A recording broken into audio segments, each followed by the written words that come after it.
नमस्ते दोस्तों, हिंदी की सेलेक्टिव और इंटरेस्टिंग कहानियों के चैनल में आपका स्वागत है। आज सुनिए शिवानी जी की लिखी हुई कहानी माणिक। कहानी की स्टोरी लाइन आपको नहीं बताऊंगी, नहीं तो आपका इंटरेस्ट इसमें ख़त्म हो जाएगा। तो शुरू करते हैं शिवानी जी की लिखी हुई कहानी माणिक। हरी भरी वाटिका सहसा ऐसे उजड़ जाएगी यह कभी किसी ने सोचा भी नहीं था। दूर से ही जिसके पाटल प्रसूनों की सुगंध राह चलते को भी मोह कर पल भर को ठिठका देती थी, उसी की सूखी झाड़ियों के झंकार पर धूल उड़ रही थी। पीतल की कील ठुके किसी प्राचीन दुर्ग द्वार से गेट पर ताला लटका था। बरामदे में रखे क्रोटन के गमलों पर लगी धूल की मोटी परत पर फागुनी बयार एक ताजी दोहरी परत जमा गई थी। शमशान सी नीरव इसी सहमी वाटिका के द्वार पर ठीक 1 वर्ष पूर्व काम प्रेरित उस दुबली युवती ने घंटी बजाई थी। द्वार खुलने से पूर्व मधुर नम्र कंठस्वर ने पूछा था, कौन? आप मुझे नहीं जानती, द्वार खोलेंगी क्या? बहुत भीग गई हूँ। तत्काल द्वार खुला और विराट दीवान खाने का वैभव देखकर आगंतुका सहम कर खड़ी ही रह गई थी। बाहर पानी बरस रहा है, एकदम भीग गई हूँ। भीगी चप्पलों को भीतर कैसे लाऊं? आपका कालीन। अरे आइए आइए, आप चिंता मत करिए। उसे बीच में ही टोक नलिनी मिश्रा उसे एक प्रकार से हाथ पकड़कर ही भीतर खींच लाई थीं। लक्ष्मी, जल्दी 2 प्याला चाय बना कर ले आओ, कहकर उसने उस अपरिचिता युवती को ध्यान से देखा। कौन थी ये? उसकी किसी प्राक्तन छात्रा की आत्मीया या रंभा की कोई परिचिता? किस लिए ऐसी वर्षा में भीगती पैदल इतनी दूर चली आई थी? नलिनी मिश्रा का आवास वाटिका शहर से इतनी दूर था कि बिना फोन किए कोई कभी आता ही नहीं था। चारों ओर गन्ने के खेत और उनसे सटे छोटे से गांव की टिमटिमाती बत्तियों के सिवा दूर दूर तक कहीं कुछ नहीं दिखता था। एकांत प्रिया नलिनी ने जानबूझकर ही यहाँ वानप्रस्थ लिया था। अरे राम राम, आप तो बुरी तरह भीग गई हैं, पहले कपड़े बदल लीजिए, लक्ष्मी लक्ष्मी कहती फिर नलिनी अधीर होकर स्वयं ही कपड़े लेकर आ गई थीं। उस वर्षा स्नात रात्रि में कपड़ों के इसी आदान प्रदान ने नलिनी मिश्रा के नीरस जीवन को एक पलक में झटक कर मोड़ दिया था। कुछ ही देर में वो अपरिचिता नलिनी के अल्लम खल्लम ब्लाउज और सफ़ेद साड़ी में खिसियाई सी हंसी हंसती उसके सामने की कुर्सी पर बैठ गई थी। बहुत ढीला है आपका ब्लाउज। उसने आंचल खींचकर ब्लाउज की बेतुकी बाहें ढकने का प्रयास किया। मुझे टाइट पेट दिखाने वाले ब्लाउज पहनने का अभ्यास नहीं है।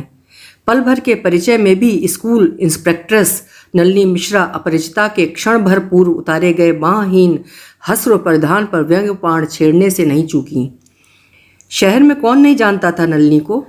न जाने कितनी छात्राओं के टाइट कुर्ते सलवारों की वो अपने खूंखार इंस्पेक्शन के दौरान कक्षा की भरी सभाओं में आलोचना कर चुकी थीं। जब प्रिंसिपल थीं तब मजाल थी कि उसके कॉलेज की कोई छात्रा छुट्टी के बाद भी बेल बॉटम या वैसा ही कोई उल्टा सीधा परिधान तो पहन ले। स्वयं उसे भी कभी किसी ने रंगीन चटक साड़ी में पहने नहीं देखा था। बहुत हुआ तो कभी सफ़ेद टैटिंग की लेस लगी साड़ी पहन लेती, किंतु ब्लाउज की बाहें हमेशा बड़ी शालीनता से कोहनी तक रहती। सपाट बांधे गए जूड़े का एक एक बाल भी उसकी छात्राओं की भांति कांटों के कठोर बंधन से कसा रहता। जिस जिले में उसकी नियुक्ति होती, हफ्ता बीतने न बीतते वहीं उसकी बदली की मनौतियाँ मनाने में छात्राएं और मास्टरनियाँ मंदिर मजारों में दोहरी होने लगती थीं। न कभी किसी ने उसे हंसते देखा था, न मुस्कुराते। फिर जब पदोन्नति होकर वो इंस्पेक्ट्रेस बनी तो स्वभाव और उग्र हो गया। अवकाश प्राप्त से पहले ही वो अपनी यह वाटिका बनवा चुकी थी। देखने वालों को कभी कभी आश्चर्य भी होता था कि नलिनी मिश्रा जैसी शुष्क महिला ने अपनी इस कोठी का ऐसा अद्भुत नक्शा कैसे बनाया होगा। वो नक्शा उसी के उर्वर मस्तिष्क की उपज था। छोटी बहन रंभा ने तो कह भी दिया था, जीजी लगता है तूतम खामेन के पिरामिड का ही नक्शा उतार लाई हो। दूर से देखने पर वाटिका सचमुच पिरामिड सी ही लगती थी। चारों ओर विशाल शिलाखंडों का शिलोच्चय, मेहराबदार दरवाजे और गुंबदनुमा छतरी। वास्तव में वाटिका की प्रतीकात्मकता एवं अलंकरण कौशल की छटा दर्शनीय थी। उस पर अंडाकार छत पर 4 मीनारें खड़ी करवा नलिनी ने एक अनोखा ही प्रयोग किया था। फारसी परंपरा के उन गुंबदों की बनावट मेहराबदार आले कला की घुमावदार गोलाइयों की गति को ऐसी अद्भुत अभिव्यक्ति प्रदान करने के लिए नलिनी मिश्रा ने रात रात भर बैठकर जिमेर, कुमारस्वामी, ब्राउन आदि भारतीय कला के रसविज्ञ पंडितों की कितनी पुस्तकें छानी हैं, ये उसके सिवा जानता ही कौन था। 5 वर्षों के कठिन परिश्रम के पश्चात कोठी बनकर तैयार हुई तो उसका शरीर खोखला बन गया था। मधुमेह, उच्च रक्तचाप और अपनी वृद्धा नौकरानी लक्ष्मी को लेकर वो उस निभृत प्रसार में रहने आई तो उसे एक क्षण को स्वयं उसी की दुर्बलता भयत्रस्त कर गई थी। ये क्या कर बैठी थी वो? कैसे रहेगी यहाँ अकेली? लक्ष्मी ने कहा भी था, नई धरती को बिना पूजे ऐसे नहीं आना चाहिए मालकिन। कहते हैं नई कोठी रूठने पर बलि ले लेती है। पर जिद्दी सनकी नलिनी को समझाने की व्यर्थता भी वो खूब समझती थी। जिसने कभी किसी मंदिर में एक बताशा तक नहीं चढ़ाया, वो भला क्या धरती पूजेगी? नलिनी मिश्रा के मिलने वाले नहीं के बराबर थे। आत्मियों में केवल छोटी बहन रंभा रह गई थी। वो साल में एक आध बार आती, पर दिल्ली की चहल पहल के बाद बड़ी बहन की उस मकबरे सी कोठी में वो बुरी तरह ऊबने लगती। पता नहीं क्या सोचकर तुमने यहाँ कोठी बनवाई जीजी? वो कभी कभी खींचकर कहती, इतना ही रुपया लगाकर दिल्ली में बनवाई होती तो रिटायर होने पर 5,000 महीना किराया उठा सकती थी। यहाँ किराए पर कौन आएगा रहने? पर नलिनी को ना अपना एकांतवास का दुख था, न किराए की चिंता। भगवान का दिया उसके पास सब कुछ था। अपने सुसज्जित दीवान खाने में बैठी वो दिन भर पुस्तकें पढ़ती रहती। कभी अपने हरे भरे बाग में झूमते टोकरे से गुलाबों को सहलाती, कभी पानी का पाइप हाथ में थामे क्यारियां सींचती रहती। अपने एकांतवास की वो अब इतनी अभ्यस्त हो चुकी थी कि कभी कभार कोई पुरानी छात्रा या शिक्षिका, यहाँ तक कि स्वयं सगी छोटी बहन रंभा भी मिलने चली आती तो वो फिर अपने प्रिय एकांत के लिए तरसने लगती। इसी से उस दिन उस अपरिचिता के आगमन से वो प्रसन्न नहीं हुई थी। क्षमा कीजिएगा, मैं ऐसे आपके यहाँ बिना किसी पूर्व सूचना के ही चली आई। अपना परिचय दे दूँ, मेरा नाम दीना है, दीना बाटलीवाला। अभी 2 दिन पहले बम्बई से आई हूँ। बस से कानपुर जा रही थी। ये शहर कुछ ऐसा मोहक लगा कि यहीं उतर गई। एक होटल में टिकी हूँ। आज घूमते घूमते इधर भटक गई। आपकी ये कोठी दिखी तो सोचा शायद लोधी वंश के किसी सम्राट का स्मारक है। बहुत दिनों बाद नलिनी ठठाकर हंसी थी। खूब पहचाना आपने राजस्थानी खानों के इन लाल सफ़ेद पत्थरों को। मैंने यही सोचकर तो मंगाया था। चलिए इसी बहाने आपसे इस मकबरे के माध्यम से परिचय तो हो गया। बात यह है जी कि मैं भी कभी आर्किटेक्ट थी। उसने एक लंबी सांस खींचकर कहा। अब बम्बई में इंटीरियर डेकोरेटर हूँ। फिल्मी तारिकाओं की आवाज़ सज्जा से छुट्टी पाती हूँ तो ऐसे ही मंदिर मकबरों की धूल फाँकती नए नए आइडिया बटोरती फिरती हूँ। वो हंसी और उस उज्जवल सुंदर हंसी ने उसी क्षण नलिनी मिश्रा के कठोर हृदय को नवनीत सा पिघला दिया। बहुत दिनों बाद जैसे किसी ने उसके मकबरे की जंग लगी खिड़की को खोल ताजी बयार के मदिर झोंके से उससे उल्लसित कर दिया था। सच कहती हूँ, दीना बाटलीवाला ने चाय की चुस्की लेकर कहा, मैंने आज तक पिंकी सैंडस्टोन और मार्बल की ऐसी अद्भुत मिलावट नहीं देखी। क्या मैं पूछने की धृष्टता कर सकती हूँ कि आपका आर्किटेक्ट कौन था? बड़ी नम्रता से उसने पूछा। स्वयं मैं। नलिनी मिश्रा की निर्विकार मुद्रा ने दीना बाटलीवाला को चौंका दिया। अविश्वास से उसने सम्मुख बैठी नलिनी के ढीलम ढाल व्यक्तित्व को देखा। कसकर बांधा गया नन्हा सा जूड़ा, चेहरे पर सुदीर्घ कौमार्य की अस्वाभाविक झुर्रियां, पतले दृढ़ता से भिजे होंठ और बुद्धि प्रदीप्त झकझक करता प्रशस्त ललाट। इस वयस में नानी या दादी बनने पर कितनी तेजोमय लग सकती थी ये नारी। नाक, नक्शा, रूप, रंग सब बेजोड़ था, किंतु वर्षों से खाली पड़ी मानव स्पर्श से वंचित किसी भव्य शून्य अट्टालिका जैसे खंडहर बनने पर भुतई लगने लगती है, ऐसी अमानवीय आकृति बन गई थी नलिनी की। शायद आगंतुका की संदिग्ध दृष्टि देखकर ही फिर उसने स्वयं ही कैफियत दे दी थी। मैंने ही वर्षों जग जग कर इसका नक्शा बनाया था बहन। कभी कभी सोचती हूँ किसी बड़े शहर में बनवाया होता तो शायद आप जैसे कला पारखी इसे सराह लेते। मैंने भी कभी बड़ी मूर्खता से फतेहपुर सीकरी के शेख सलीम चिश्ती की सीप से बनी दरगाह की टक्कर की इमारत बनाने का सपना देखा था। देख तो रही हैं, ये संग तराशियाँ, बेल बूटे, नक्काशी सब अधूरी ही रह गईं। न मेरे पास लोधी, खिलजी, गुलाम सम्राटों का सा वैभव है, न इस रोगी बूढ़े शरीर में शक्ति। कौन कहता है कि आप बूढ़ी हैं? I bet you are in your 30s। नहीं बहन, 30s में कोई रिटायर नहीं होता। फिर रही सही शक्ति इस कोठी को बनवाने में चुक गई। सच कहती हूँ। दीना बाटलीवाला अपने कटे केशगुच्छ की एक सुकोमल भीगी लट को अपनी गोरी चंपकवर्णी अंतराल अंगुली से हटाकर मुस्कुराई, जैसे तैमूर भारत के अद्भुत कारीगरों को बंदी बनाकर समरकंद ले गया था। मेरे जी में आ रहा है आपको भी बंदनी बनाकर बंबई ले चलूं। You are a genius. Dina Batliwala Nalini Mishra को बंदनी बनाकर बंबई तो नहीं ले गई। तीसरे दिन स्वयं ही होटल से अपना हवाई सूटकेस लेकर वहां रहने चली आई थी। नलिनी मिश्रा, जिसके सुदीर्घ कौमार्य ने उसे अस्वाभाविक रूप से शंकालु बना दिया था और जो अपनी वाटिका में एक परिंदे को भी बिना बीसियों जांच दलीलों के पर भी नहीं फड़फड़ाने देती थी, उसने उस सर्वथा अपरिचिता पारसी युवती को बिना उसका अतीत टटोले कैसे अपने साथ रहने का निमंत्रण दे दिया? इसकी कैफियत यदि वो स्वयं भी अपने हृदय से मांगती तो नहीं पा सकती थी। एक तो दीना के मोहक व्यक्तित्व का सम्मोहन ही विकट था, उस पर उसकी लच्छेदार अंग्रेजी, उसकी कला मर्मज्ञता, उसका गहन अध्ययन, सब कुछ ने मिलकर उसे लाखों में एक बना दिया था। जीवन भर नलिनी को शुष्क कलहप्रिया कुंठिता मास्टरनियों का ही साहचर्य मिला था। आज तक उसने ऐसी विलक्षण प्रतिभाशालिनी नारी कभी नहीं देखी थी। कितना कुछ सीख सकती थी उससे। जीवन की म्लान गोधूलि में ही क्या विधाता ने उसे नलिनी के कला त्रसित चित्त की तृषा बुझाने उस अरण्य में भेजा था। पहले उसने दीना के लिए अपना अतिथि कक्ष खोला था, पर तीसरे ही दिन फिर वो उसे अपने निजी शयन कक्ष में ले आई थी। बाप रे बाप, यहाँ तो 8 ही बजे आधी रात हो जाती है। सियारों की ऐसी हूहू सुनने का मुझे अभ्यास नहीं है। नलिनी, मुझे डर लगता है।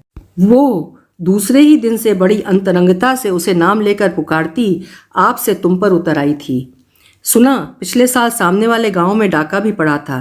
तुम्हें डर नहीं लगता नलिनी? डर किस बात का? तुम्हें निश्चय ही उस करमजली लक्ष्मी ने डराया होगा। क्यों? डाकू आएंगी भी तो क्या ले जाएंगे? जो है वो बैंक के लॉकर में धरा है। पर तुम्हें डर लगता हो तो मैं लक्ष्मी से कह दूंगी तुम्हारा पलंग आज से मेरे कमरे में लगेगा। उसी दिन से दीना का पलंग वहीं लग गया था और फिर कभी कभी आधी आधी रात तक दीना अपनी नवीन सखी को यूनान के प्राचीन मंदिरों के वैभव द्वार खोलती समझाने लगती। डोरिक, आयोनिक और नलिनी मिश्रा उसे भारतीय वास्तु विकास का इतिहास पढ़ाती। ध्वज स्तंभ, कीर्ति स्तंभ, स्कंदकांत, पद्मकांत, विष्णुकांत। ओह नलिनी, कभी कभी बीच में ही दीना अपने सुकोमल स्निग्ध हथेली में नलिनी के वह जर्जर दोनों हाथ थाम कर कहती, सचमुच कैसा गहन अध्ययन है तुम्हारा। तुम्हारे ज्ञान के सामने मुझे अपनी छिछली विद्या टिमटिमाता दिया सी लगती है। अजब कॉम्प्लेक्स हो जाता है मुझे। कैसी बचकानी बातें करती हो दीना। तुमने इस कला की विधिवत शिक्षा पाई है। मेरा ज्ञान तो थोथा किताबी ज्ञान मात्र है। दीना के आने के 3-4 ही महीनों में नलिनी का पूरा व्यक्तित्व ही बदल गया था। दीना ने केवल उसके दीवान खाने की सज्जा को ही नहीं बदला, समय से पूर्व ही बुढ़ा रहे स्वामिनी के शरीर पर लगे उदासीनता के मकड़ी के से जालों को भी एक ही झटके में झाड़ बुहार कर दूर फेंक दिया था। देखो नलिनी, यहाँ इस जंगल में बैठे बैठे तुम केवल अपनी प्रतिभा का अपव्यय कर रही हो। उसने एक दिन कहा, हम भारतीयों की यही सबसे बड़ी दुर्बलता है। हम कभी छुट्टी लेना नहीं जानते।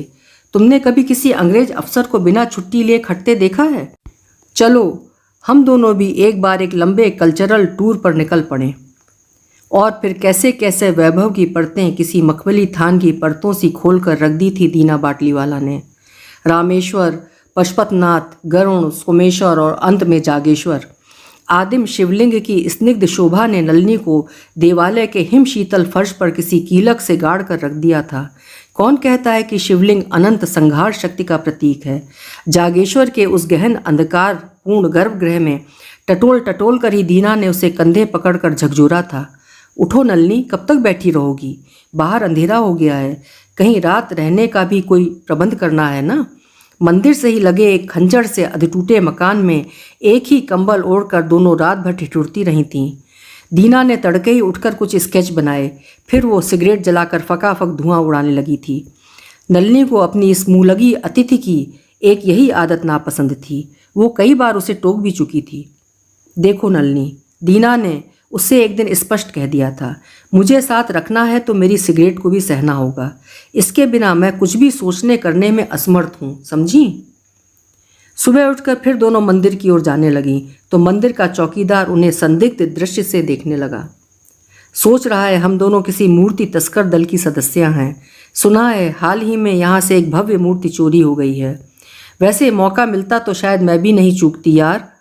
उसने अपनी दोनों लंबी बाहों में नलिनी को जकड़ कर कहा तो नलिनी को अतीत की स्मृति सहसा काट सा सतर बना गई। एक नवीन मैत्री ने उसे कितना उदार बना दिया था। एक बार अपने कॉलेज की दो चुलबुली छात्राओं को ऐसे ही एक दूसरे को यार संबोधित करने पर उसने कैसा कठोर दंड दिया था।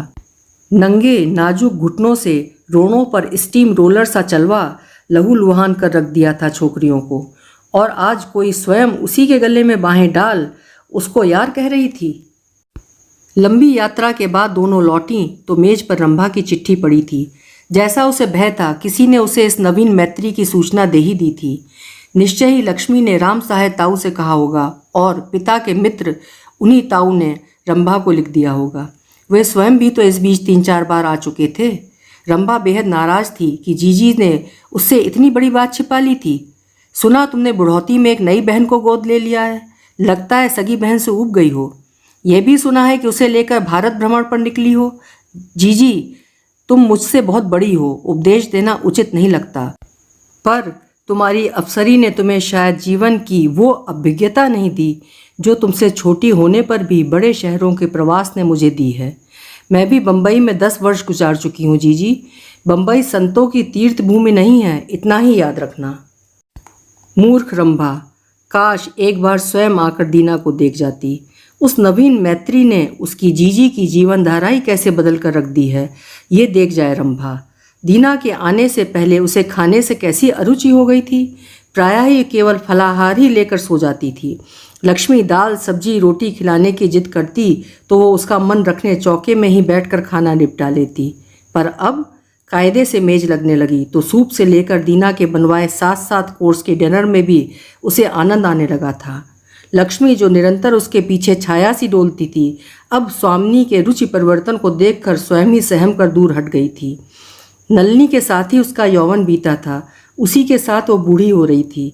अपने घर में एक भतीजा बचा था, वो कई बार उसे लिवाने आ चुका था। बुआ घर चलो, मालकिन की बहुत सेवा कर चुकी हो, अब तुम्हारी बहू तुम्हारी सेवा करेगी। पर लक्ष्मी ने आज तक उसकी एक बात नहीं सुनी थी। इधर दीना बाटलीवाला के आगमन ने उसे मालकिन को कभी न छोड़ने के निश्चय से भी डिगा दिया था। कई बार वो घर जाने का दुराग्रह कर चुकी थी। कैसी बात करती हो लक्ष्मी, तुमने आज तक कभी घर जाने का नाम नहीं लिया। देख तो रही हो घर में मेहमान के रहते मैं तुम्हें कैसे छुट्टी दे सकती हूँ। बेचारी संकोची लक्ष्मी ये जानकर भी कि वो अनोखा मेहमान कभी टलने वाला नहीं है, चुप कर बैठ जाती। करती भी क्या? नलिनी के एहसानों से वो क्या कभी मुक्त हो सकती थी? भतीजे को हाई स्कूल पास करवा नौकरी में लगवाया, शादी की, फिर गौने का पूरा खर्चा उठाया, पक्का मकान बनवा दिया। आज तक एक दिन के लिए भी कभी कहीं गई तो हमेशा साथ ले गई थी। जब इंस्पेक्टरनी बनी तो लक्ष्मी भी स्वामिनी के साथ मास्टरनियों के शाही आतिथ्य का आनंद उठाती। कभी कभार बीमार पड़ती तो नलिनी बौरा जाती, कितनी दवाइयाँ और कैसे कैसे टॉनिक ला ला कर उसके सिरहाने रख जाती। आज उसी उदार स्वामिनी ने उसे दूध की मक्खी सा उठाकर दूर पटक दिया था। जिस दिन से दुष्ट ग्रह सी वो नई मेहमान इस कोठी में उतरी थी, उसी दिन से मालकिन एकदम बदल गई थी। वो तो एक मिसराइन ही थी। जब सगी छोटी बहन को इस साल भर में न बुलाया, न खुद उससे मिलने गई, तो उसकी क्या बिसात। पहले रंभा हर दिवाली दशहरे पर टोकरे भर भर कर मेवा मिष्ठान लेकर अपनी जीजी से मिलने आती। हर बार लक्ष्मी को एक जोड़ा कपड़ा देकर कहती, लक्ष्मी ठीक से खिलाना पिलाना जीजी को, जबरदस्ती दूध पिलाती रहना, अपने खाने पीने में बड़ी लापरवाह है। आज उन्हीं जीजी को खिलाना पिलाना नहीं पड़ता, स्वयं खाने और उन्हें खिलाने वाली जो आ गई है। कभी कभी लक्ष्मी बुनबुना कर जोर जोर से चौके में बर्तन पटकने लगती। करती भी क्या? लक्ष्मी सब्जी दे जाओ, लक्ष्मी चपाती लाओ, कहकर दोनों सब्जी का पूरा भगोना ही रीता कर देती। पर लक्ष्मी का मौन विद्रोह जब बर्तनों की पटकन में मुखर होता, दोनों अपने ही ठहाकों में मस्त रहती। ओफ, कैसी बेहया हंसी हंसने लगी थी मालकिन। बुढ़ौती में बौरा गई थी क्या?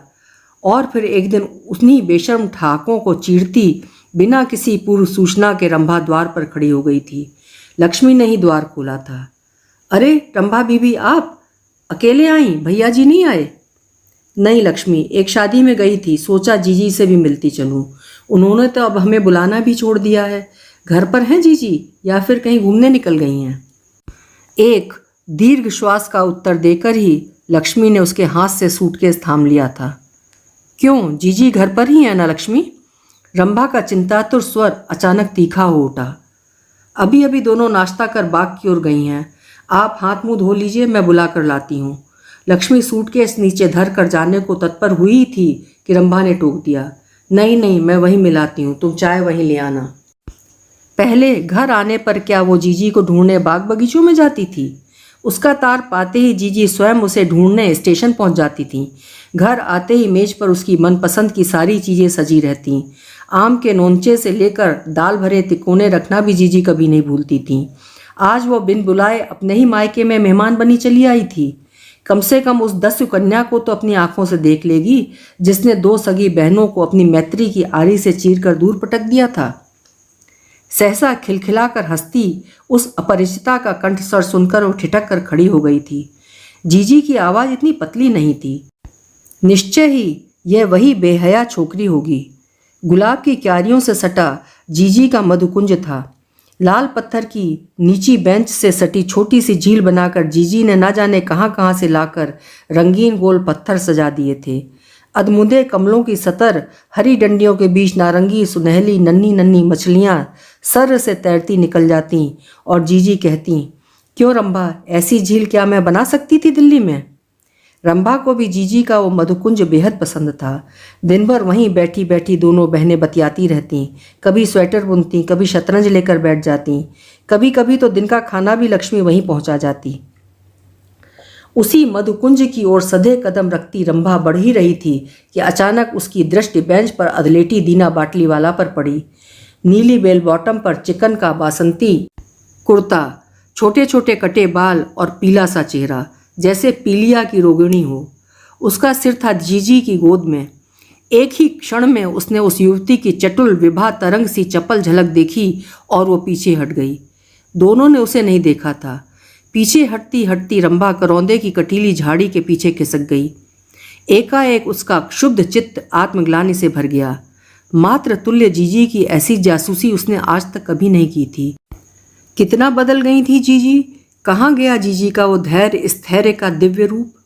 उसी क्षण जीजी की उस श्रृंगार मग्ना अभिसारिका सी सिरफिरी सहेली ने न जाने क्या कहा और जीजी ठठाकर हंस पड़ी। अरे दीना, तू मुझे एक दिन हंसा हंसा कर मार डालेगी।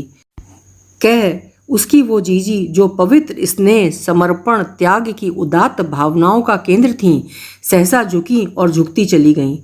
टप से उन्होंने गोद में लेटी अपनी नवीना सहेली का ललाट चूम लिया। छी छी, जीजी क्या अपना गंभीर संयत स्वाभाविक हो बैठी। वो लौट रही थी तो मार्ग में ही हाथ में चाय का प्याला लिए लक्ष्मी मिल गई। आंखों ही आंखों में दोनों ने एक दूसरे के मन की भाषा पढ़ ली। कमरे में आकर रंभा स्तंभित सी बैठी ही रही। चाय पी लो रंभा बीबी, क्यों जी छोटा करती हो? लक्ष्मी की सहानुभूति से उसकी आंखें छलछला आईं। पता नहीं कहाँ से ये जादूगरनी आ गई। लक्ष्मी कहने लगी, हमारी मानो बीबी जरूर कोई टोना किए है। मलकिन क्या कभी ऐसी बेहयाई से हंसती फिरती थीं? मैं बुला लाऊं बीबी? नहीं, तुम यहीं बैठो लक्ष्मी, देखूं कितनी देर में आती हैं। वे क्या अभी आएंगी? कभी कभी तो 2-2 बजे तक खाना लिए बैठी रहती हूँ। न जाने क्या बतियाती रहती हैं दोनों। पूरे 1 घंटे बाद दोनों की सम्मिलित हंसी की खिलखिलाहट सुनकर रंभा चौंक उठी थी, ठीक जैसे स्कूल से लौट रही स्कूली लड़कियां हों। कुर्सी पर बैठी छोटी बहन का फूला गोमड़ा मुख देखते ही फिर नल्ली की हंसी उसके होठों पर ही सूख गई थी। उत्फुल्ल चेहरा देखते ही देखते विवर्ण हो गया। अरे रंभा, तू कब आई? स्वर के उपालंब में और जो भी हो स्नेह का पुट नहीं था। रंभा का चेहरा और लटक गया। यही कोई 2 घंटे हो गए होंगे। शादी में बरेली गई थी, सोचा तुम्हें देखती चलूं। अरे मैं भी कैसी मूर्ख हूँ, तुम्हें मिलाया भी नहीं। दीना, ये है मेरी छोटी बहन रंभा, और रंभा ये है दीना बाटलीवाला। पर अब दीना मिश्रा भी कहूँ तो इससे कोई आपत्ति नहीं होनी चाहिए, क्यों है ना दीना? नलिनी ने हंसकर कहा, तेरी और मेरी छोटी बहन है ये। रंभा ने अपनी उस नई बहन को ध्यान से देखा। सुतवा नाक, पेंसिल अंकित भवें, नुकीले तेवर, दो धनुषाकार पतली रेखाओं में विलीन हो गए लिपस्टिक रंजित अधर। निश्चय ही दीना बाटलीवाला देवांगना सी सुंदर थी, किंतु चेहरे पर किसी उद्दंड तरुण का सा औद्धत्य रंभा को पहली ही झलक में अच्छा नहीं लगा था। कहीं ये नारी का छलना में रूपधारी कोई प्रवंचक युवक तो नहीं था। इसके बाद दोनों बहनों को एक पल का एकांत भी नहीं मिल पाया था। दीना किसी सौम्य भक्त कर्तव्य परायण अंगरक्षक की मुस्तैदी से नलिनी को बराबर घेरे रहती थी। लक्ष्मी ही बीच बीच में मौका पाने पर उसे उस रहस्यमयी अतिथि की निर्लज्जता की छोटी मोटी बातें सुना गई थी। मेवे कूट कर बाल धोती है, अंडे की जर्दी और न जाने क्या क्या मलती है बालों में, ऐसे सिगरेट फूंकती है बीबी कि क्या बताऊं। सच कहूं मुझे तो लगता है ये मलकिन को ठगने साड़ी पहन कोई बम्बई का ठग चला आया है। ठीक यही तो रंभा को भी लग रहा था, पर अभी तक दीना के नारी होने के पुष्ट प्रमाण स्वयं ही उसकी शंका को पराजित कर दे रहे थे। नहीं, थी तो वो नारी ही, किंतु कहीं कुछ कमी उसमें अवश्य थी। जब जीजी ने बड़े लाड़ से उसका ललाट चूमा था और उसे अपनी अलस बाहें जीजी के कंठ में डालने के अधूरे प्रयास के बीच ही छोड़ रंभा हड़बड़ा कर वापस भाग आई थी, तब क्या उस विकृत कंठ स्वर की हंसी नारी सुलभ लगी थी? वर्षों पूर्व पढ़ी गई वाटर जिप्सीज का वो अध्याय स्मरण कर रंभा का चेहरा तमतमा उठा, जिसमें ऐसी ही दो सखियों ने अपनी अपनी सुखी गृहस्थी त्याग अपने पतियों का मुंह आवरण काट किसी ऊंचे टावर से कूदकर आत्महत्या कर ली थी। जीजी ने अविवाहित रह प्रकृति को जो चुनौती दी थी उसी का प्रतिशोध ले रही थी क्या ये प्रकृति? लक्ष्मी फिर जीजी ने अस्वाभाविक चुप्पी की हिमशीतल निस्तब्धता को अपने आदेश के कुठाराघात से भग्न किया था। रंभा बीबी का पलंग मेरे कमरे में लगा देना। नहीं जीजी, रंभा ने कुछ खींचे अधीर स्वर में आपत्ति की थी। पलंग लगाने की जरूरत नहीं पड़ेगी, मुझे आज ही मेल से जाना होगा, रमेंद्र की तबीयत ठीक नहीं है। नलिनी का चेहरा न जाने कैसा हो गया था। आज तक क्या कभी ऐसा हुआ था? फिर भी न उसने यही पूछा कि रमेंद्र की तबीयत को क्या हुआ है, न उसी दिन लौट जाने का कारण ही पूछा। जाने तक दोनों बहनों के बीच नितांत औपचारिक बातें ही होती रही थीं। बिन्नू कैसा है? ठीक है। अब के जन्मदिन में उसे क्या चाहिए? उसने कुछ भी तो नहीं लिखा मुझे। जीजी के आहत कंठ के उपालंब की भी अत्यंत संक्षिप्त कैफियत देकर रंभा चुप हो गई थी। अब कौन वो बच्चा रह गया है जीजी? इस साल 16 का पूरा हो जाएगा, पर अभी पिछले साल तक ही तो वो किसी बच्चे से भी अधिक बच्चा बन मौसी से कैसी कैसी फरमाइशें पूरी करवाने 2 महीने पहले से ही अपनी लिस्ट भेज देता था। नलिनी की मरुभूमि सी शुष्क बंजर धरणी का वही तो एकमात्र ओएसिस था। उसे देखती तो नलिनी को मात्रहीना रंभा का ही जिद्दी बचपना याद हो आता, वैसी ही भोली सूरत और वैसा ही हठीला स्वभाव। रंभा पहले ही सिर चढ़ी थी। पिता की मृत्यु ने उसे और भी अबाध्य बना दिया था। पिता ने अपनी ठेकेदारी में लाखों रुपया कमाया, किंतु उनकी समग्र एकाग्रता धन संचय में ही केंद्रस्थ रहती थी। ऐसी बात नहीं थी कि वो कभी अपने दृढ़ संकल्प से डगमगाई ही न हो। न जाने कितनी ममेरी चचेरी बहनों के विवाह में उनके सजीले नौशों को देख उसने भी निद्रा विहीन विभावरी में वधू वेश में अपने को काल्पनिक दर्पण में निहारा था। कितने गहने थे अम्मा के, दोनों बहनों में आधे आधे भी बटेंगे तब भी उनकी छरेरी दे आभूषण बाहर से दोहरी हो जाएगी, पर वो एक भी गहना नहीं लेंगी। एक एक गहना रंभा को पहना कर विदा करेंगी, जिससे सोने से लदी सोने की उस प्रतिमा को उसका दूल्हा जीवन भर पूछता रहे। अपने लिए रखेगी माणिक की एकमात्र अंगूठी। बाबूजी कहते थे उस माणिक का मूल्य आंक सके ऐसा जौहरी अभी तक पैदा नहीं हुआ।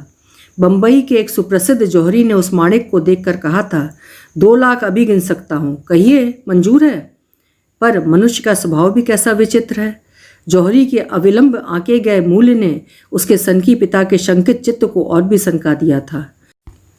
हथेली पर धर आई ग्लास लगाकर देखते ही जब 2 लाख दे रहा है तो निश्चय ही वो माणिक अनमोल रहा होगा। चुपचाप उसे कोट के भीतर की जेब में धर वो घर लौट आए। तब से अंगूठी लॉकर ही में धरी थी। रंभा की शिक्षा से लेकर उसके विवाह तक का दुर्वह बोझ ढोते ढोते नलिनी मिश्रा के कंधे फिर झुककर रह गए थे। कई बार तो शांत गंभीर विवेकी नलिनी के धैर्य का बांध टूटने को ही तत्पर हो उठा था। अपनी शिक्षा समाप्त कर उसने अपनी नई नौकरी का कार्यभार संभाला तो रंभा इंटर में पढ़ रही थी। बड़ी बहन के कॉलेज में पढ़ने का अर्थ था उसके कठोर अनुशासन में बंध कर उछलने कूदने पर कठोर प्रतिबंध। रो धोकर वो फिर बोर्डिंग में रहने चली गई थी। छुट्टियों में घर आती तो उसकी फरमाइशों का अंत नहीं रहता। उस पर रंभा के अविवेकी आचरण ने उसे एक दिन एक ही फूंक में बुझा दिया। एक ही रात में बूढ़ी हो गई थी नलिनी। बीए की परीक्षा देकर उस बार रंभा घर आई तो उसे एक नई जिद सवार हो गई थी। वो गाना सीखेगी। उसकी कौन एक सहेली एक संगीत शिक्षक से गाना सीख रही है और कैसे अल्प अवधि में ही अखिल भारतीय संगीत सम्मेलन में अपनी सुगायकी से कई स्वर्ण पदक जीत चुकी है, आदि आदि अनेक तथ्य बटोर उसने सरला नलिनी को ऐसा प्रभावित कर दिया कि उसने भी बिना कुछ सोचे समझे हामी भर दी। पहले ही दिन उस युवा सुदर्शन संगीत शिक्षक को देखकर नलिनी को लगा उसने भारी भूल कर दी है। पहले पहले तो वो पूरी संगीत शिक्षा के बीच तानपूरे के साथ साथ उद्धत फन किए गुप्त धन को सेतते किसी नाक सी सतर बैठी रहती, पर कितनी ही बार उसे बीच बीच में उठना पड़ता। कभी कॉलेज की प्रिंसिपल का बुलावा आ जाता, कभी पिता के कोई इष्ट मित्र मिलने चले आते। अपनी जगह वो लक्ष्मी को वहाँ बिठा छोटी चंचल बहन की पूर्ण सुरक्षा का समुचित प्रबंध करके ही जाती थी, किंतु उसकी छोटी बहन ऐसी तीव्र जलधार थी जिसे अनुशासन के करपुट में बांध कर नहीं रखा जा सकता था।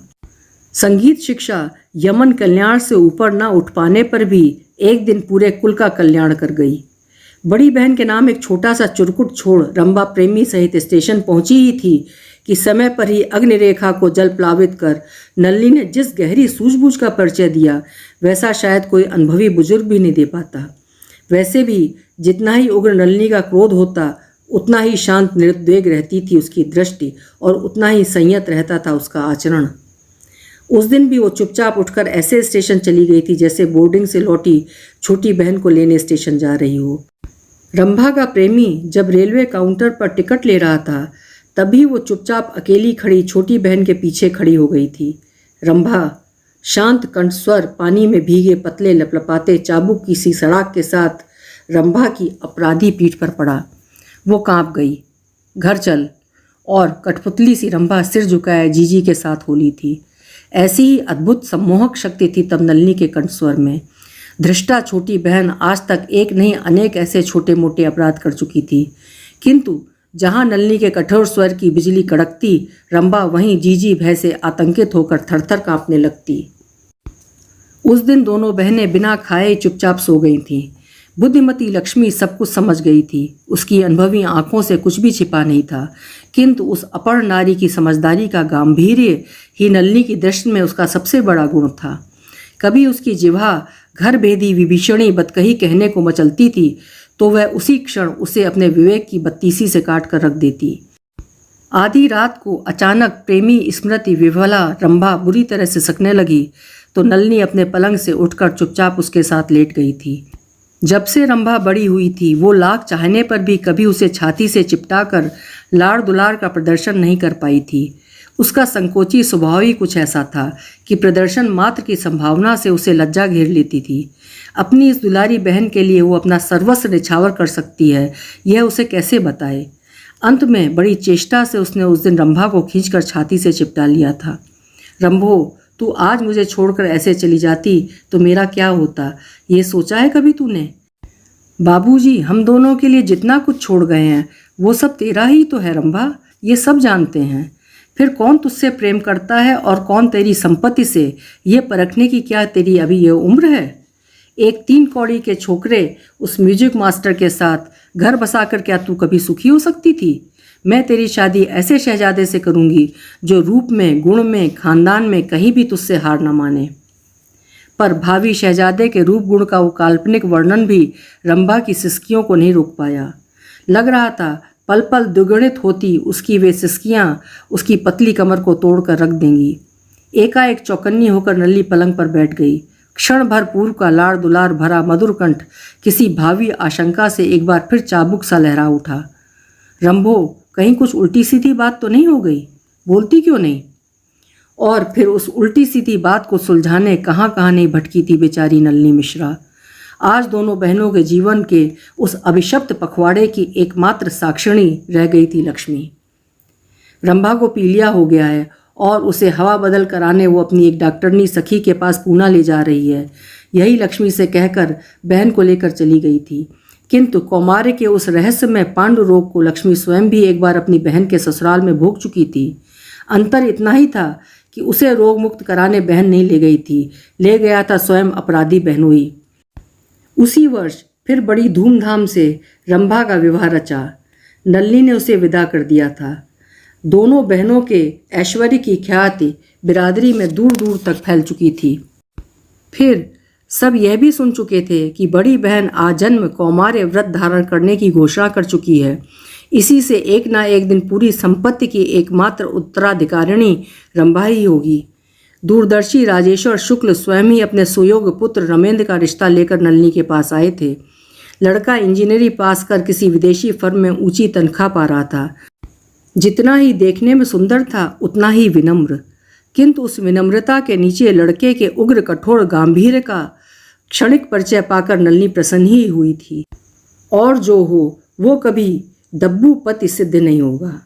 अपनी बादशाह की घोड़ी सी हुड़ैल बहन के लिए उसे ऐसे ही सधे सवार की कामना थी जो उस अड़ियल घोड़ी के बिदकने पर सख्ती से रकाब में अपनी सुदृढ़ एड़ियां अटका सके। कभी उसने रविन्द्रनाथ की कहानी में पढ़ा था, नारी को आमतौर पर 3 वस्तुएं विशेष रूप से प्रिय होती हैं, कच्ची अमियाँ, तीखी तेज मिर्च और कठोर पति। शायद यही कारण था कि रंभा अपनी गृहस्थी में इतनी सुखी और संतुष्ट थी। 4 दिनों की भी छुट्टियां होती तो नलिनी भागकर उसे देख आती। उधर बहन बहनोई भी अवसर पाते ही अनेकानेक उपहार लेकर उससे मिलने चले आते। नलिनी के पिता बड़ी समझदारी से समान रूप से संपत्ति दान कर गए थे। पैतृक भवन में भी उन्होंने बड़ी दूरदर्शिता से 2 स्वीट ऐसे बना दिए थे कि बहनें चाहें तो जीवन भर घुल मिल कर रहें और चाहें तो बिना वैमनस्य के बीचों बीच खड़ी निर्दोष सी दिखने वाली दीवार का अनुशासन मान उत्तर दक्षिण को मुंह मोड़े रहें। एक एक पेड़ नींबू कटहल आम का इधर था तो अविकल वैसी ही वन संपदा उस विराट भवन के दूसरे भाग में भी थी। किंतु नलिनी ने बड़े औदार्य से पूरा भवन ही बहन के नाम लिख दिया था। गहनों को भी समान रूप से बांट 2 श्रृंगारदानों में वे अलग अलग रख गए थे। केवल माणिक की अंगूठी के विषय में उनका विचित्र आदेश था। यदि नलिनी अविवाहित ही रही तो यह अंगूठी उसके गहनों के साथ उसे ही दी जाए। यदि रंभो कुंवारी ही रही तो अंगूठी भी अपने हिस्से के गहनों के साथ उसे मिले। पर यदि दोनों का विवाह हो जाए तो माणिक बेच दी जाए, प्राप्त धनराशि दोनों बहनों में समान रूप से बांट दी जाए। बड़ी बहन ने एक माणिक की अंगूठी को छोड़ सर्वस्व त्यागनी बन सब कुछ छोटी बहन के नाम लिख दिया था। रंभा जानती थी कि जीजी का मकबरा माणिक की अंगूठी सहित एक दिन उसी को मिलेगा, फिर भी जैसे उसका मन नहीं भरता था। जितनी बार आती उतनी ही बार बड़ी बहन के साड़ियों कार्डिगनों के अभूतपूर्व कोष से चुने परिधान निकालकर अपना सूटकेस भर लेती। नलिनी के वैरागी स्वभाव में एक यही नारी सुलभ दुर्बलता रह गई थी। कहीं भी कोई नए ढंग की साड़ी देखती चट से खरीद लेती। सुरुचिपूर्ण सज्जा चाहे आवास की हो या अपने शरीर की, अब भी उसके कलाप्रिय स्वभाव की विशेष दुर्बलता रह गई थी। किंतु जहाँ साड़ियाँ खरीद कर भी वो उनके उपयोग में सदैव कृपणता ही बरतती थी और ऐसे सेध कर रखती थी जैसे उनके स्पर्श मात्र से ही वे मैली हो जाएंगी। वहीं पर छोटी बहन उन्हें पहन कर मनमाने ढंग से घूमती तो नलिनी को ऐसा संतोष होता जैसे स्वयं पहन ओढ़कर दर्पण के सम्मुख खड़ी हो। और रंभा का बेटा बिन्नू तो उसके कलेजे का टुकड़ा था। रंभा के पास किसी भी बात की कमी नहीं थी, फिर भी बेटे के दामी पब्लिक स्कूल का पूरा खर्चा नलिनी ही उठाती थी। यही नहीं, उसके स्कूली लेजर, दर्जनों गर्म पैंट कंबल, उसके स्कूल के विदेशी पादरियों के लिए क्रेट भरे मौसमी फल भेजने का पूरा कर्तव्य भार जिस औदार्य से नलिनी ने आज तक निभाया था वो शायद कोई माँ भी नहीं निभा सकती थी। केवल एक बार दोनों बहनों में सामान्य सी खटपट हुई थी। रंभा चाहती थी कि नलिनी अवकाश प्राप्ति के पश्चात स्थायी रूप से उसी के पास रहे। उधर नलिनी अपनी सारी पूंजी उस अरण्य में बन रहे मकबरे में सुहा किए दे रही थी। वैसे भी नलिनी के दीर्घ जीवन भोगने की आशा अत्यंत क्षीण थी। उच्च रक्तचाप, भयावह रूप से बढ़ गया मधुमेह और भी न जाने कितने छोटे बड़े रोग उसे आए दिन घेरे ही रहते। उसके बाद उसकी संपत्ति को भोगने वाला रंभा ही का एक पुत्र बिन्नू रहेगा। पिता द्वारा छोड़ी गई धनराशि वो भले ही फूंक डाले, माणिक की अंगूठी एक ना एक दिन बिन्नू को ही मिलेगी। इसी से पति ने ठेल ठाल कर रंभा को जीजी से मिलने भेज दिया था। जीजी से ऐसे रूठने से तुम्हारा ही अनिष्ट होगा रंभा, व्यवहार कुशल संसारी रमेंद्र ने ही कहा था। तुम अब वहां जाकर उन्हें मना कर समझाओ। रुपये पैसे के मामले में तुम्हारी जीजी हमेशा ही बड़ी लापरवाह रही हैं। पहले उनके मकबरे के ठेकेदारों ने लूटा, अब ये बम्बई की लुटेरन आ गई है। सच पूछो तो हमेशा कोई ना कोई उन्हें मूर्ख बनाता ही रहता है। पहले उनकी वो नेपालिन मास्टरनी थी मिसराना, मैं तो देख देख कर ही हैरान हो गया था। कभी दोनों एक ही थाली में खाना खा रही हैं, कभी उसे हाथ की नई घड़ी उतार कर दे रही हैं, कभी सोने का कंगन। फिर उससे खटपट हुई तो अपनी उस अनाथ सुंदरी छोकरी छात्रा को ले आई। उसकी शादी के दिन कैसी हिस्टेरिकल हो गई थी तुम्हारी जीजी। हमें तो भाई ऐसी मैत्री रुग्ण मैत्री लगती है। जाओ और उनसे समझा कर कहो कि लोग हमेशा ही उनकी इस दुर्बलता का मजाक उड़ाते रहे हैं। अब इस बार तो उन्होंने हद ही कर दी है। नई दोस्ती में सगी बहन को भी भुला दिया। उन्हें गोदी लेने का शौक उपजा है तो हमारे बिन्नू को ले लें। हम पूरी कानूनी कार्रवाई करने को तैयार हैं, पर शर्त एक ही है कि माणिक की अंगूठी बिन्नू के नाम कर दें। छी छी, इकलौते बेटे को माणिक की अंगूठी में बेच दोगे? रंभा ने तुनक कर कहा। तुम्हें आपत्ति ना हो तो मैं स्वयं अंगूठी के बदले तुम्हारा जीजा बनने को तैयार हूँ, उनका सुदर्शन पति फिर ठठाकर हंस पड़ा था। आज पुत्र के उसी मोल तोल की बात करने रंभा आत्मसम्मान ताक पे धरकर इतनी दूर चली आई थी। अंगूठी की तो वह अभी बात नहीं छेड़ेगी, कहेगी जीजी अब बिन्नू को तुम्हारी गोद में डालकर हम विदेश यात्रा पर निकलेंगे। किंतु वाटिका में पैर धरते ही उस घुटन भरे वातावरण ने उसे बुरी तरह झकझोर दिया था। क्या पता जीजी ने अंगूठी उस निगोड़ी को ही पहना दी हो। अब कुछ कहने सुनने की ना उसे इच्छा रह गई थी ना धैर्य। भाड़ में जाए जीजी और भाड़ में जाए माणिक की अंगूठी। उन्हें डूबना ही है तो डूबे अपनी इस नई बहन को लेकर। कुछ कहने की इच्छा भी होती तो शायद वो अंत तक कह नहीं पाती। स्टेशन छोड़ने तक वो कलमुही निरंतर देह छाया सी उनसे विलग नहीं हुई थी। कितनी सुंदर थी कमबख्त। अच्छा हुआ जो रमेंद्र साथ नहीं आया, क्योंकि दीना बाटलीवाला का चेहरा ऐसा था जिसका संसार की कोई भी नारी विश्वास नहीं कर सकती। वो चेहरा, वो संगमरमर में तराशी गई देह की कोमलता, सौ कुमार्य और फिर उसके कपड़े पहनने का सर्वथा अनूठा लटका किसी के भी निरामिष भोजी सात्विक पति को सामिष भोजी बनाने में समर्थ था। फिर अपने पति की नारी सौंदर्य लोलुप जिह्वा की तो वो एक नहीं कई बार निर्लज्ज लपलपाहट देख चुकी थी। ट्रेन चलने लगी तो उसे स्टेशन छोड़ने आई जीजी सदा की भांति 100 का नोट से थमाने लगी थी। नहीं जीजी, रंभा पीछे हट गई थी। ये मेरी ओर से अब अपनी नई छोटी बहन को दे देना। उसकी तिर्यक हंसी 12 घंटों से हृदय में धधक रही प्रतिहंसा की तीव्र ज्वाला में तपती लाल लौह शलाका सी जीजी की छाती में धस गई थी। आहत अश्रुसिक्त दृश्य से वो उसे देखती रह गई थी। हाथ का नोट हाथ ही में धरा रह गया था। जीजी का वो विवर्ण चेहरा, डबडबाई आंखें और वो पराजित श्रीहीन छटा देखकर कलेजा ठंडा हो गया था रंभा का। सगे सहोदर या सहोदरा जब कभी शत्रु बन उठते हैं तो उनकी शत्रुता हृदयहीन अनात्मीय शत्रु की शत्रुता से भी अधिक घातक होती है। वो शत्रुता फिर क्षमाशीलता, औदार्य या पश्चाताप किसी को भी नहीं पहचानती। रंभा ने फिर लौटकर पूरे 8 महीनों तक जीजी की खबर नहीं ली थी। एक दिन अचानक ही राम ताऊ का तार आया था। नलिनी की तबीयत ठीक नहीं है, फौरन चली आओ। रमेंद्र ने कितना समझाया पर रंभा टस से मस नहीं हुई थी। अंत में वही स्वयं जाने को तैयार होने लगा तो रंभा ने रो धोकर आसमान सिर उठा लिया। क्या बचपना करती हो, रमेंद्र ने गरज कर कहा था। यू मस्ट गो, तुम्हारी सगी बहन है। नहीं, उनकी सगी बहन तो वहाँ बैठी है, मैं क्यों जाऊँ? रंभा पागल मत बनो। जीजी डायबिटिक हैं, पता नहीं कब कोमा में आ जाएं। समय पर ही वहाँ पहुँचकर विल लिखवाना होगा। तुम्हारी जीजी एकदम मूर्ख है, पता नहीं वो लुटेरे उनसे क्या उल्टा सीधा लिखवा ले। देखो जी, बाबूजी ने हम दोनों का हिस्सा तराजू से तौल कर किया था। मैं अपना हिस्सा समेट कर ले आई थी। अब दूसरे की पराई चुपड़ी देखकर क्यों ललचाऊं? मैं जानती हूँ उस मरी माणिक की अंगूठी के लिए मरे जा रहे हो ना। तब कान खोल कर सुन लो जी, मेरा बिन्नू ही अंगूठी का माणिक है। पूरे 2 दिन बहस में ही बीत गए थे। अंत में जिद्दी मूर्खा पत्नी को समझा बुझाकर रमेंद्र उसे विदा करने स्टेशन जा ही रहा था कि वो मनहूस तार आ गया था। फौरन चली आओ, कल रात नलिनी और लक्ष्मी की हत्या कर दी गई है। तब दीना दीना बाटली वाला कहाँ गई? यह डकैती भी पड़ी होगी तो डाकू उसे कैसे छोड़ गए? यही सब सोचते सोचते दोनों दिन डूबे वाटिका के द्वार पर पहुंचे। अब तक रंभा चाहने पर भी खुलकर नहीं रो पाई थी। आज जीजी के उस मकबरे को देखते ही उसकी सिसकियां बंध गईं। कभी हास परिहास के बीच धरा गया वो नाम ऐसे सार्थक हो जाएगा और वाटिका एक दिन सचमुच ही तूतम खानम की कब्र बन जाएगी, ये तब वो क्या जानती थी। जिस जीजी का मुंह फिर कभी ना देखने की मन ही मन 20 कस्में खाकर रंभा गई थी, पोस्टमार्टम से लौटी उस जीजी की सील्ड निष्प्राण देह देखने का फिर ना उसे ही साहस हुआ था ना दिखाने वालों को। कोई कह रहा था लंबी जिह्वा आमूल बाहर लटक आई थी। डॉक्टर का कहना है गला घोंटकर बड़ी निर्ममता से नलिनी की हत्या की गई है, पर लक्ष्मी की मृत्यु हुई थी दुर्बल वार्धक्य जर्जर हृदय पर लगे किसी भारी आघात से। दीना बाटलीवाला का कहीं पता नहीं था। साथ ही नलिनी के कला कोश का बहुमूल्य झाड़ फानूस, इधर उधर से बटोरी गई अलभ्य देव मूर्तियां भी गायब थीं।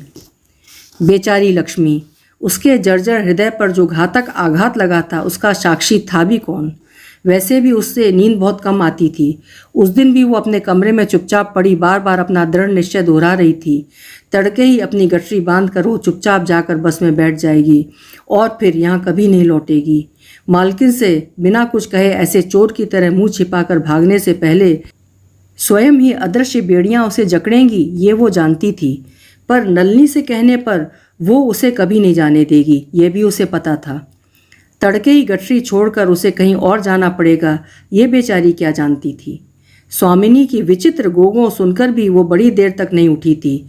जब वो नलिनी के कमरे में सोती थी तब भी वो कभी आधी रात को ऐसे ही गोंगियाने लगती थी। मालकिन उठो उठो, छाती पर हाथ पड़ गया है क्या? वो उसे झकझोर कर चैतन्य कर देती तो नलिनी खिसिया कर कहती, बड़ा बुरा सपना देखा था लक्ष्मी, अच्छा किया तुमने जगा दिया। पर उस दिन जब गोंगो अचानक तीव्र रूप से प्रखर हो एक झटके से स्वयं शांत हो गई तो जाने क्या सोचकर वो उठी और खिड़की के कांच से झांका। मालकिन के गले को उनके आंचल में ऐसे क्यों जकड़ रही थी दीना मेम साहब? और फिर तकिया निकाल मालकिन के चेहरे पर धर वो जैसे ही पालथी मारकर उस पर बैठी, लक्ष्मी एक चीख मारकर वहीं पर भरभरा कर गिर पड़ी थी। वेणुवन से आती श्रगाल द्रव की विभत्स हुआ में उसका हृदय विदारक चीत्कार डूब गया था। ना भी डूबता तो उस अरण्य में सुनता भी कौन? रंभा, जिस दिन नलिनी ने अपना विल लिखाया उसी दिन मैंने तुम्हें आने के लिए तार किया था, राम ताऊ ने कहा तो रमेंद्र और रंभा प्राय एक ही साथ शंकित स्वर में पूछ उठे, विल? कैसा विल? हाँ विल। अपनी मृत्यु का शायद आभास उसे मिल गया था। दीना बाटलीवाला को अपने बैंक में धरी धनराशि दे गई है, वाटिका के लिए लिख गई है, मैं इसे इसी शहर के नाम पर छोड़ गई हूँ। मेरी इच्छा है यहाँ लड़कियों के लिए एक डिग्री कॉलेज बना दिया जाए। और माणिक की अंगूठी, वो भी क्या उसी चुड़ैल को पहना गई है? रंभा का रुआंसा सर क्रोध से कांप रहा था। नहीं, माणिक की अंगूठी तुम्हारे नाम लिख गई है। मैं जानता था रंभा। रमेंद्र ने अचल बैठी पत्नी का कंधा झकझोर दिया था। मृत्युशैया पर पड़ा आदमी अन्याय करने की कोशिश भी करे तो उसकी अंतरात्मा हाथ पकड़कर उसे रोक ही लेती है। सगी बहन का गला काटना इतना आसान नहीं होता ताऊ जी। फिर रात भर उत्तेजित पति पत्नी सो नहीं पाए थे।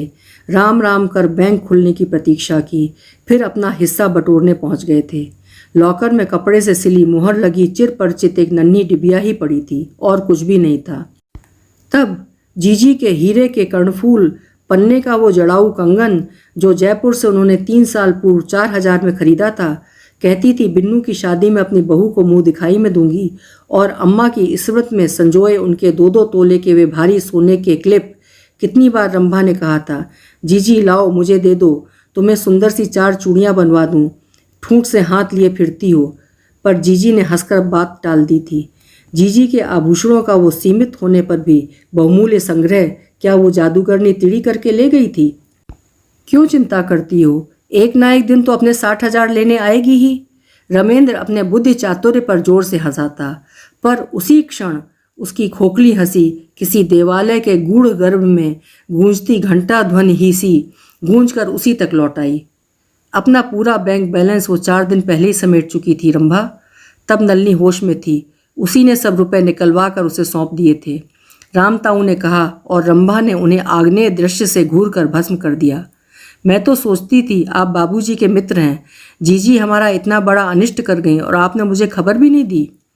तुम्हें तार किया था और उत्तर अभी भी मेरी जेब में पड़ा है। एक टुड़ा मुड़ा कार्ड उन्होंने जेब से निकाल कर रमेंद्र की ओर बढ़ा दिया।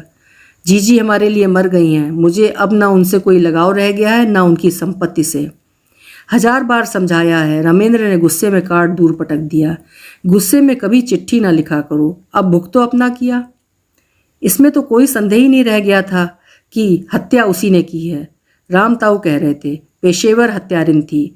पुलिस ने अपना जाल दूर दूर तक फैला दिया है। अब पता लगा है कि मद्रास की पुलिस उसे 7 सालों से ढूंढ रही है। 7 साल पहले वो पति का भारी बीमा हत्या कर त्रिचूर में पति की हत्या कर एकाएक गायब हो गई थी।